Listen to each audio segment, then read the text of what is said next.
Hi Booktube, it's Stephanie. Today I wanted to talk to you about all the books that I read through the month of January and April.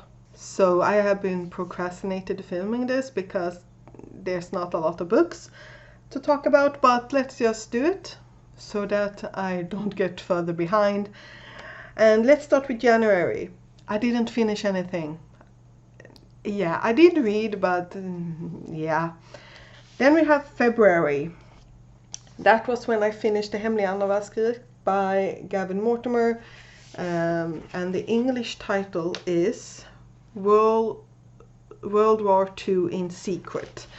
And it's basically what it says on the tin, about some secret strategies, spy work, and things that both sides did to trick the other side during the Second World War. For me, it had a little bit too much details. Now, I'm not if we talk about history when it comes to science subjects, I'm way more versed in the terms and things like that used.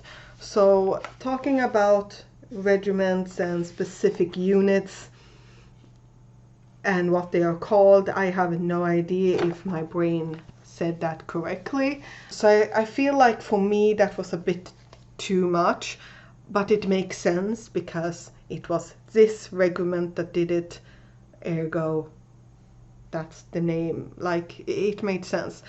I just don't think that this book was that much for me, because as I said, a bit too detailed, and then just some taste things for my liking. It was a bit uneven when it comes to the secrets because it's kinda in chronological order, with the fact that in the beginning of the war the Germans or the Nazis were dominating, had the most trickery up their sleeves, and at the end the Allies had more things going on.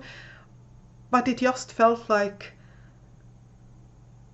my brain is like, wasn't there? That's the thing, when you kind of have an idea and like, wait, something is supposed to have happened there and it wasn't mentioned here.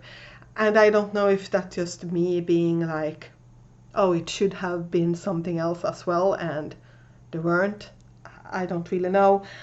Not my favorite. It was okay, but I do think that people who are more into the Second World War might prefer this one. Then for the month of March, I also finished one book, and that was Campaigns and Companions, illustrated by Callum Alexander Watt, and this is by Andy Evington and Ria Pratchett. And it started as a Twitter thread, and it started with a thread based on animals. So you have the cat and the dog part of the D&D campaign. It's a very funny thread. I like reading through it, and yeah, this was fun. Nothing else to say. I basically bought this to support the artist, and also this was on the sale. So then for the month of April, I finished 4 things. Now I did also decide that I was going to extend my earlier readathon to the month of May. So I will go through, because I have yet to look at what prompts were fulfilled. But yeah, and the first book that I finished in April was Murder on the Orient Express by Agatha Christie. Yeah, this is a very classical Agatha Christie Poirot novel where Poirot is on the Orient Express, and on his travels someone ends up dead. And unfortunately for the killer, the murder is discovered as the train is stuck in the mountains because of snow. So yeah, they didn't, travel along and could get away. this is a very classic Poirot novel, and I liked it. But again, here's the thing. I have my mom and we used to watch the Poirot and Miss Marple on TV constantly. So, and this is one of those stories that I knew the ending. Like, I was not surprised. I knew it. I knew I didn't really remember like the why that much or anything like that, but like I remembered it. It wasn't like I was surprised or anything like that. So it was nice to get like the additional context for the murder. But yeah, it is a classic. I definitely understand why it's a classic.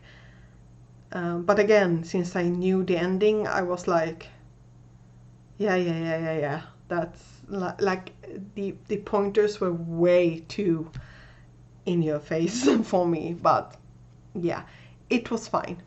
Then I finally finished a body read.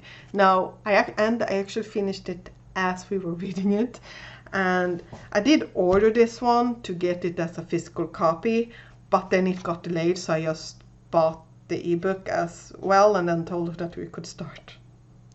Because it was supposed to arrive and then it took 2 weeks. It was supposed to arrive in like 2 days, but whatever. And that was the Cybernetic Tea Shop by Meredith Katz. So this is a novella that's, well, it takes place in the Cybernetic Tea Shop, in which there is this mechanic who works with the other AI creatures, and she has a lot of wanderlust in her, so she likes to travel around. And this story starts with her wanting to move to another place so that she can start over and do something else. And in the other city, we have an AI who inherited the tea shop after her previous owner died, and she was then granted rights, etc., etc. And she has been running this tea shop for almost 200 years. Yeah, it was a very cute story because it's slightly romancy, and I think what I wanted was more. I would have almost preferred it to be about, what was her name? Sal.